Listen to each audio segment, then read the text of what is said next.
The Bible describes God and heaven as holy. Holy just means perfect. Now, it's really important to understand that God can't let anything imperfect into heaven. Otherwise, it just wouldn't be heaven. The Bible also says that all of us have a body and a soul. At death, our body is either buried or cremated. But our soul, which is the real you, lives on forever, either in heaven or hell.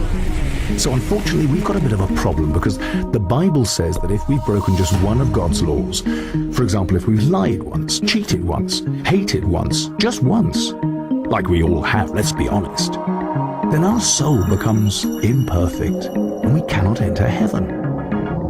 Do you know anyone who has never broken any of God's laws? The answer's obviously no.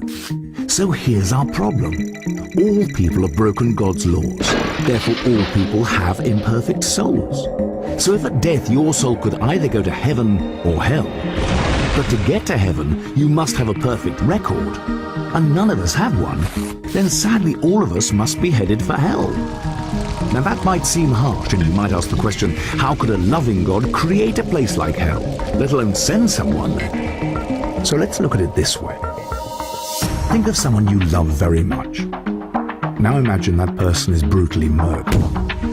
The police catch the murderer, and the murderer pleads guilty in court. But to your horror, the judge says, "This is a really bad thing you've done.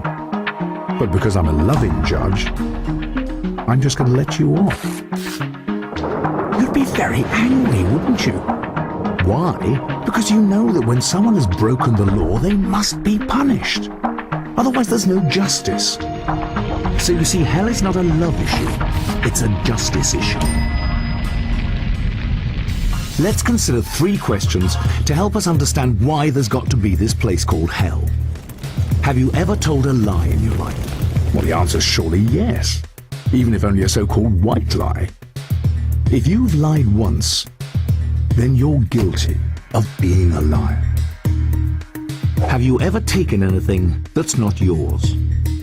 For example, have you ever gone to work late or left early and got paid for it? Have you ever used the boss's telephone or photocopier without asking permission? Or knowingly taken an office pencil home? This is stealing, of course. Most people have taken something that's not theirs, which makes them guilty of being a thief. Now, do you think that God is going to let a bunch of thieving liars like us into heaven?